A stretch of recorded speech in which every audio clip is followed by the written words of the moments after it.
Good morning, all my kids. I'm Auntie Cara, and this is Auntie Cara's story time. Today I'm going to be reading Harold and the Purple Crayon, an all-time classic by Crockett Johnson.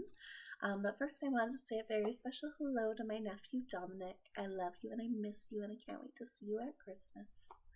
I also wanted to show you guys something I made. This is a candle holder I made many years ago now, I think about 4 years ago. But I just got a little candle holder from the thrift store, and then I cut and glued cinnamon sticks, and I finished off with a lovely red ribbon. And I bring this out every year around the holidays to light up, and it still smells like cinnamon. Alright, my friends, let's read Harold and the Purple Crayon.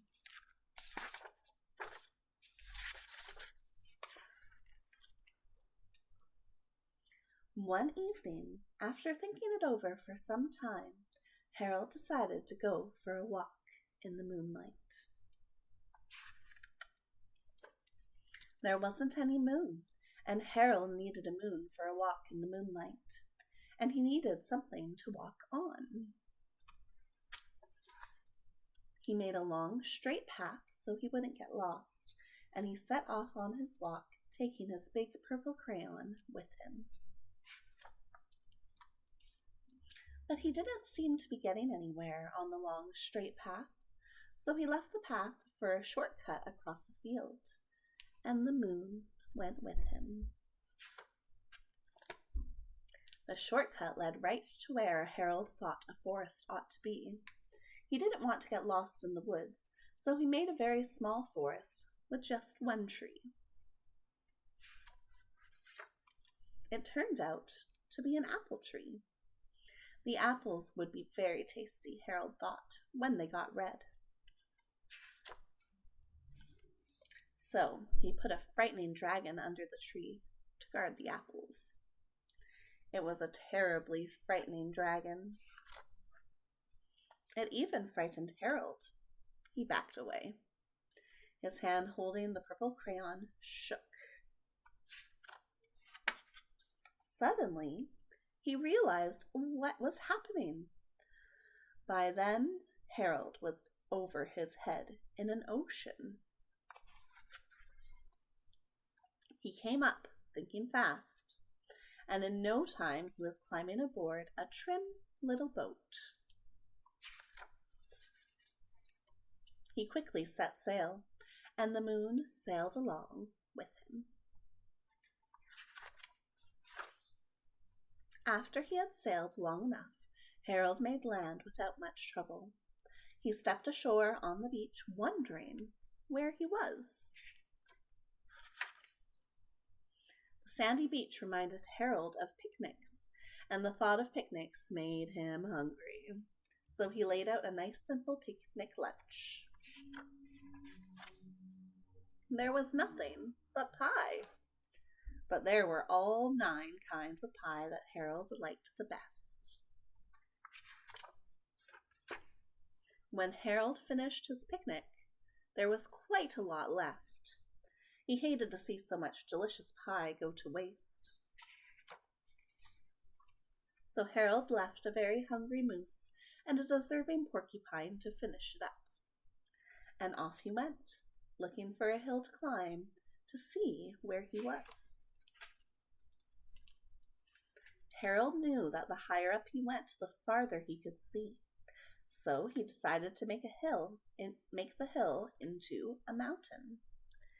If he went high enough, he thought, he could see the window of his bedroom. He was tired, and he felt he ought to be getting to bed. He hoped he could see his bedroom window from the top of the mountain. But as he looked down over the other side, he slipped. And there wasn't on any other side of the mountain. He was falling in the thin air. But luckily, he kept his wits and his purple crayon. He made a balloon and he grabbed onto it. And he made a basket under the balloon big enough to stand in. He had a fine view from the balloon, but he couldn't see his window. He couldn't even see a house. So he made a house with windows, and he landed the balloon on the grass in the front yard. None of the windows was his window. He tried to think where his window ought to be. He made some more windows. He made a big building full of windows. He made lots of buildings full of windows. He made a whole city full of windows. But none of the windows was his window. He couldn't think where it might be. And he walked along with the moon, wishing he was in his room and in bed. Then suddenly, Harold remembered. He remembered where his bedroom window was. When there was a moon, it was always right around the moon. And then Harold made his bed. He got in it and he drew up the covers. The purple crayon dropped on the floor and Harold dropped off to sleep. And that is the end of the story. I hope you enjoyed it as much as I did. It's definitely a classic. And if you have any classics in mind that you would like me to read, please feel free to comment. You cannot comment on this video, but if you go to one of my book reviews for grown-up videos, you can comment there and I will be able to see it there. All right, my friends, I hope you have a wonderful day. Happy holidays. Don't forget to read, and I will see you next week. Ta-ta for now.